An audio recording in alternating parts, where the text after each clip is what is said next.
రంగారెడ్డి జిల్లా ఇబ్రహీంపట్నం మున్సిపాలిటీ పరిధిలోని సేరిగూడ సాంఘిక సంక్షేమ గురుకులాన్ని వినోబా నగర్లోని కస్తూరిబా గాంధీ బాలికల విద్యాలయంను సందర్శించిన ఆర్ఎస్ ప్రవీణ్ కుమార్. విద్యార్థుల నుండి సమస్యలను అడిగి తెలుసుకున్న ప్రవీణ్, విద్యార్థులు పలు సమస్యలను ఆర్ఎస్ ప్రవీణ్ దృష్టికి తీసుకెళ్లారు.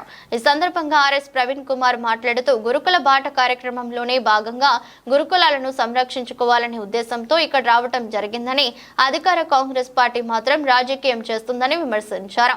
గురుకులాలలో సందర్శిస్తే అరెస్టులు చేయడం విడ్డూరమని అన్నారు. టీఆర్ఎస్ ప్రభుత్వ హయాంలోనే గురుకులాలు అభివృద్ధి చెందాయని అన్నారు. ఇప్పుడు అనేక సమస్యలతో గురుకులాల్లో నడుస్తున్నాయని అన్నారు. ముఖ్యంగా విద్యార్థులకు ఆడుకోవడానికి మైదానం, కనీస అవసరాలైన దుస్తులు, షూస్, బెడ్షీట్స్ ఇప్పటి వరకు అందలేదని అన్నారు. విద్యా వ్యవస్థను నడపడం ముఖ్యమంత్రితో కాకపోతే ఆ శాఖను టీఆర్ఎస్ పార్టీకి అప్పచెప్పాలని ఆర్ఎస్ ప్రవీణ్ డిమాండ్ చేశారు.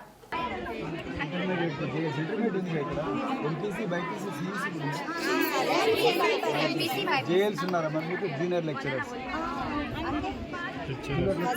ఫిజిక్స్ టు కెమిస్ట్రీకి, దాని తర్వాత ఇంగ్లీషు, దాని తర్వాత తెలుగు.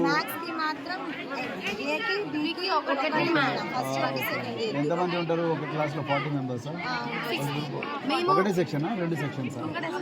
ఎంపీసీ 40 మంది, బైపీసీ 40 మంది. మేము 25, MPC, BiPC 40, first year MPC 40, first year BiPC. మీకు ట్రంక్ బాక్స్ లో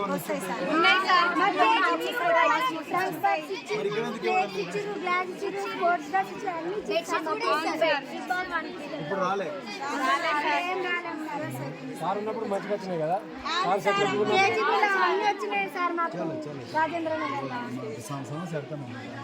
మేము యాక్చువల్గా ఈ కార్యక్రమం ఎందుకు పెట్టిన, బీఆర్ఎస్ వర్కింగ్ ప్రెసిడెంట్ కేటీఆర్ గారు రూపకల్పన చేసిన ఈ బీఆర్ఎస్వి గురుకుల బాట కార్యక్రమంలో ఈరోజు నాతో పాటు మరి డాక్టర్ ఎర్రోల శ్రీనివాస్, డాక్టర్ ఆంజనేయ గౌడ్, వాసుదేవరెడ్డి, అదేవిధంగా బీఆర్ఎస్వి అంటే భారత రాష్ట్ర సమితి విద్యార్థి విభాగం రాష్ట్ర అధ్యక్షులు మరి కిరణ్ శ్రీనివాస్ గారు, మేమందరం కూడా మరి అలాగే స్థానిక నాయకులు రాజ్ కుమార్ గారు, అదేవిధంగా భరత్ కుమార్ గారు, కృపేష్ గారు, మేడం కృపేష్ గారు, మేమందరం కూడా ఈరోజు ఈ గురుకులాల సందర్శనకు రావడం జరిగింది. ఉదయం Hayath Nagar centre of excellence చూడడం జరిగింది. రెండవది అది సాంఘిక సంక్షేమ గురుకుల విద్యాలయాలు, ఇక్కడేమో కస్తూరిబా గాంధీ బాలికా విద్యాలయాలు, ఈ కాలేజ్ కూడా చూడడం జరిగింది.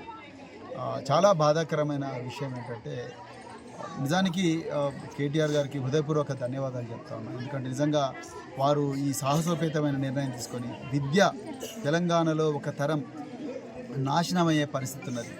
ఈ ప్రభుత్వం, ఈ కాంగ్రెస్ ప్రభుత్వం ఏమీ పట్టించుకోవడం లేదు. పై మెరుగులే దిద్దుతూ ఉన్నారు తప్ప పిల్లలు విషాహారం తిని చనిపోతూ ఉన్నా, పిల్లలకు రావాల్సిన చదువు రాకున్నా కూడా, లేకపోతే వాళ్ళకి రావాల్సిన యూనిఫామ్లు కూడా రాని పరిస్థితుల్లో ప్రభుత్వం మాత్రం వీటన్నిటిని కప్పిపుచ్చి మా మీద ఆధారం లేని ఆరోపణలు, మతిస్థిమితం లేని మంత్రులను ముందర పెట్టుకొని రేవంత్ రెడ్డి గేమ్ ఆడుతూ ఉన్నాడు. మా కేటీఆర్ గారు చాలా స్పష్టంగా, కేసీఆర్ గారు మాకు చెప్పింది ఏంటంటే, మనం రాజకీయాలు చేయాల్సిన అవసరం లేదు, సమస్యల మూలాల్లోకి పెడదాం.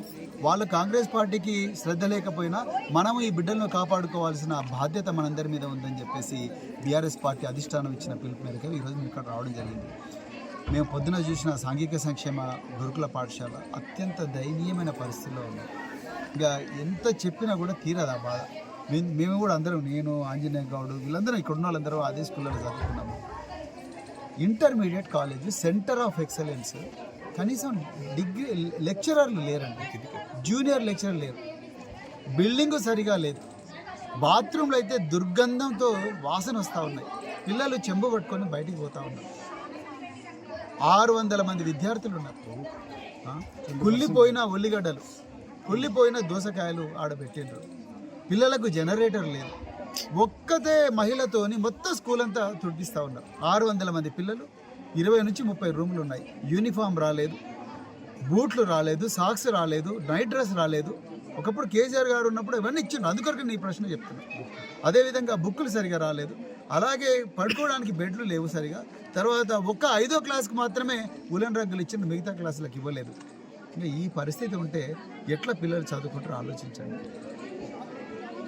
స్పోర్ట్స్ మెటీరియల్ లేదు, పిల్లలు ఎట్లా అవుతారు? ఇక ఇక్కడికి వచ్చినా మేము, ఇక్కడికి వస్తే కనీసం అక్కడ సమస్యలే ఇక్కడ కూడా ఉన్నాయి. ఇక్కడ కూడా స్పోర్ట్స్ మెటీరియల్ లేదు, స్పోర్ట్స్ ఆడుకోవడానికి గ్రౌండ్ సరిగా లేదు, పిల్లలకు మరి వైద్య సదుపాయాలకు ఏమీ లేవు. తర్వాత అమ్మాయిలు ప్రత్యేకించి